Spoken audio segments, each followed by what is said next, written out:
갈게요. 페이지 235쪽에 보시면 경설이라는 작품이 나와 있어요. 경설 가겠습니다.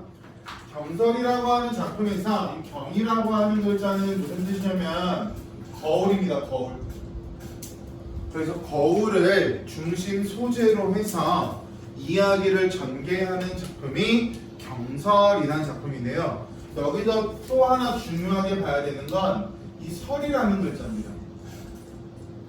이 설이라고 하는 글자는 어떤 의미를 가지고 있냐면 고전, 수필 중 기라고 하는 것도 있고 논이라고 하는 것도 있는데 그 중에 설이라고 하는 종류의 수필이 있습니다. 그래서 이 경설에서 설이라는 글자를 바탕으로 이 작품이 고전 수필이다 라고 추측을 할 수가 있어요.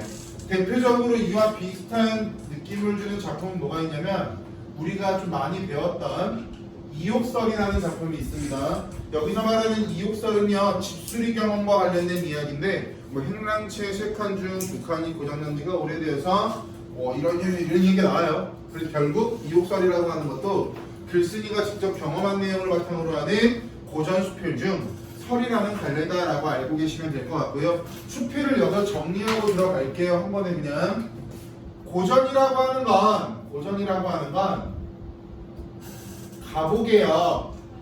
이전에 쓰여졌으니까 고전 작품이다 라고 명칭을 붙일 거고 고전 수필도 결론적으로 수필이라고 할 수 있으니까 수필이 무엇인지에 대해서만 명확히 알고 계시면 경설과 관련된 갈래상의 특징과 관련된 문제들은 다 소화가 되실 것으로 사료됩니다. 갈게요. 수필의 개념을 먼저 보시면 수필이라고 하는 건 글쓴이, 같은 말, 작가가 일상 생활에서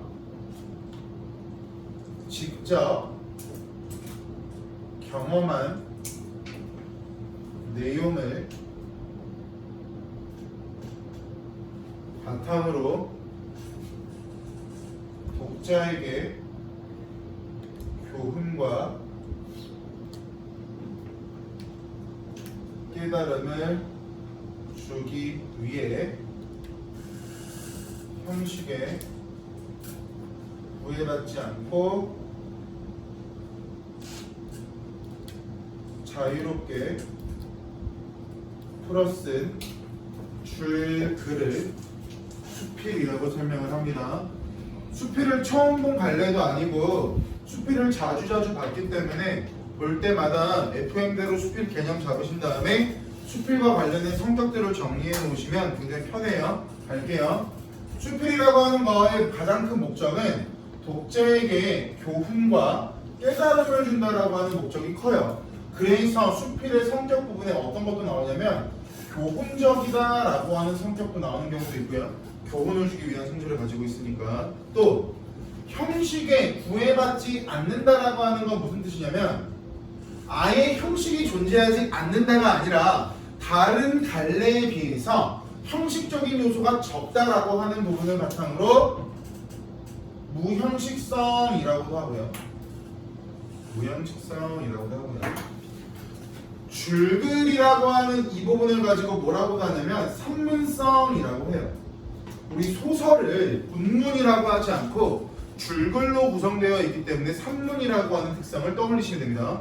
또 글쓴이가 직접 경험한 내용이래요.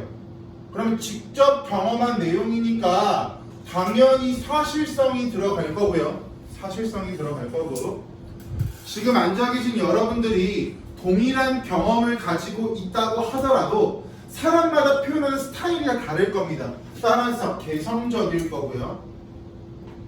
내가 내 이야기를 하니까 고백적일 거고요. 당연히 내가 내 이야기하는 것은 객관적일 수가 없겠죠? 주관적일 거예요.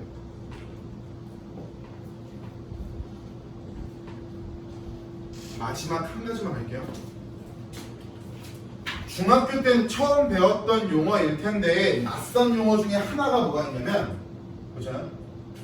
일상생활이라고 하는 게 수필에서 뭐로 활용될 거냐면 소재로 활용이 될 텐데 일상생활에서 경험한 모든 것들이 소재가 될 수는 없습니다. 따라서 일상생활 중에서 가치 있는 경험을 소재로 한다라고 하는 이 특성을 뭐라고 말하냐면요, 신, 변, 자, 기, 적이다라고 설명해요. 신변잡기라고 하는 건 일상생활에서 나타나는 다양한 경험들을 신변잡기라고 설명을 해요.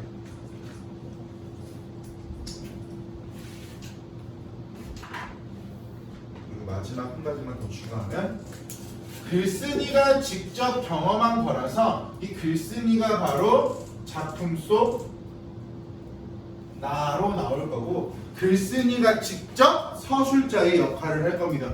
이게 왜 중요하냐면 이건 소설과의 차이점이 되겠죠. 소설에 나오는 나는요, 작가의 허구적인 대리인이라고 말하는 서술자가 될 테니까요. 그래서 수필에 나오는 나는 작가 자기 자신이 된다까지 알고 계시면 수필의 정의를 가지고 한 판에 정리할 수 있는 깔끔한 문장이 되겠죠.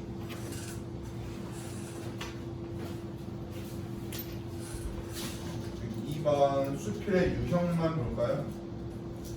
이 수필의 유형은 현대 수필에 적용되는 거지 고전 수필에는 적용 안 돼요. 지금 우리가 보고 있는 건 고전 수필이지만 수필 정리하면서 배경 지식 쌓으시라고 한 번에 말씀드리는 건데, 경설과 같은 한문 수필 또는 고전 수필에는 적용이 되지 않습니다. 이번 같은 경우에 어떤 걸 설명드릴 거냐면, 수필은 크게 두 가지로 분류할 수가 있어요. 경수필과 중수필이요. 경수필이라고 하는 건 가벼운 느낌을 주는 수필을 경수필이라고 하고요, 중수필이라고 하는 건 무거운 느낌을 주는 수필을 중수필이라고 해요. 그럼 경수필의 경이라고 하는 건 일상생활의 사소한 것들, 중수필 같은 경우에는요, 논리적이고 이성적이고 사회적인 이야기를 하기 시작하면 중수필이라고 설명을 해요.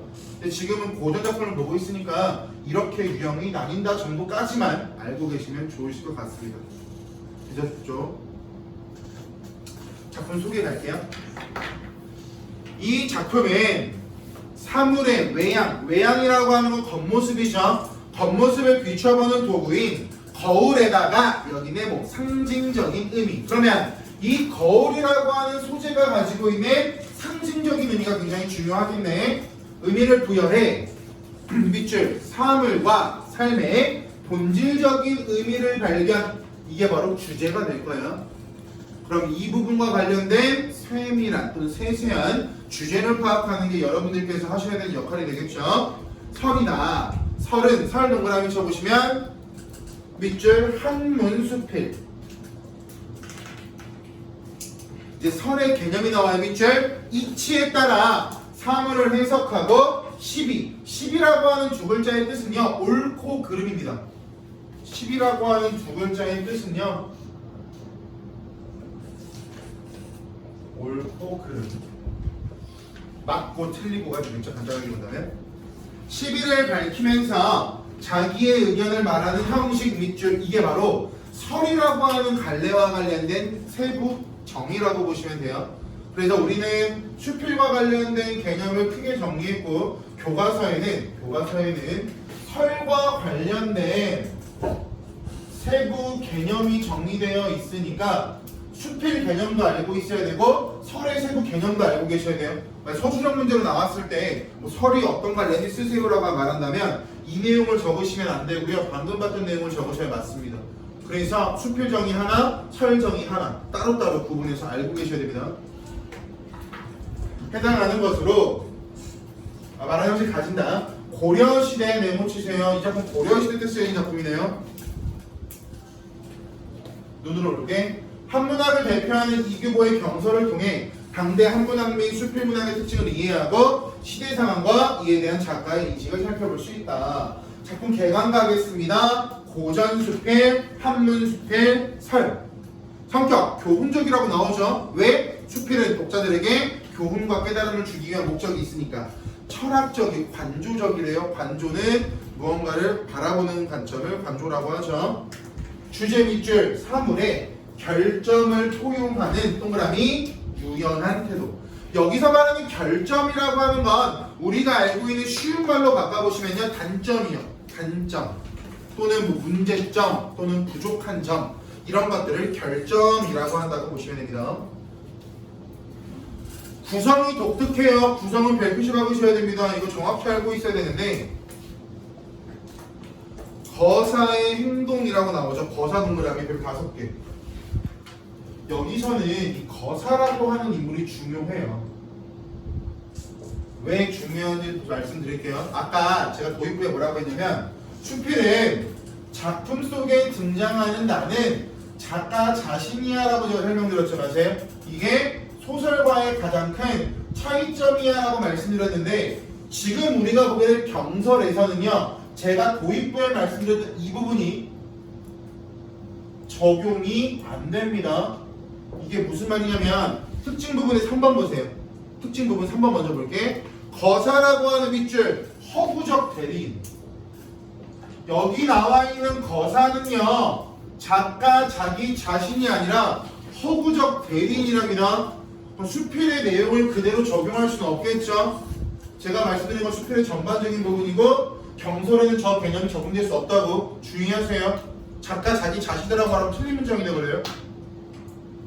허구적인 대리인을 내세워 밑줄 작가 인식 표출. 즉 거사라고 하는 허구적인 대리인은요 작가의 가치관 또는 인식 또는 작품의 주제를 전달하는 역할을 수행하는 인물이 거사가 되겠죠. 그래서 거사를 단순하게 작가 자기 자신이요라고 보면 매칭이 안 되는 부분이 존재하기 때문에 꼼꼼히 말씀드렸고요. 이어서 보겠습니다. 구성으로 다시 올라가서 거사가 처음에는 어떠한 행동을 합니다. 밑줄 흐린 거울을 본다. 우리 거울을 볼 때요 맑은 거울을 봐요? 흐린 거울을 봐요? 화장실에 들어갔는데 거울이 더러워. 그럼 우리 그 거울을 뭐해? 닦아요. 닦고 나서 보겠죠. 그래야 내 모습이 깔끔하게 보이니까. 근데 여기 나와 있는 거사는 흐린 거울을 본대요. 흐린 거울이라고 하는 건 거울로서의 기능을 다 하고 있다라고 볼 수는 없을 거예요. 그죠? 그러니까 옆에 있는 손이라고 하는 다른 사람이 질문합니다. 너 왜 흐린 거울을 보는 거야? 라고 질문을 던지니까 허구적인 대리인인 거사는요 답변을 합니다. 밑줄 흐린 거울의 의미. 그게 바로 주제가 될 거예요. 내가 흐린 거울을 보는 이유는 이런 거야. 이게 바로 여기서 말하고자 하는 주제가 된다고요. 특징 1번 동그라미 문답 형식 묻고 답하죠. 2번 구체적인 경험에서 보편적인 삶의 지혜를 이끌어낸다. 바로 여시고 수필의 특성이에요. 2번이 직접 경험한 내용을 바탕으로 교훈과 깨달음을 전달하니까 2번이 수필에서 두드러질 수밖에 없는 대표적인 특징 중 하나가 되겠죠. 늦었죠? 소리 한 번만 눌러줘.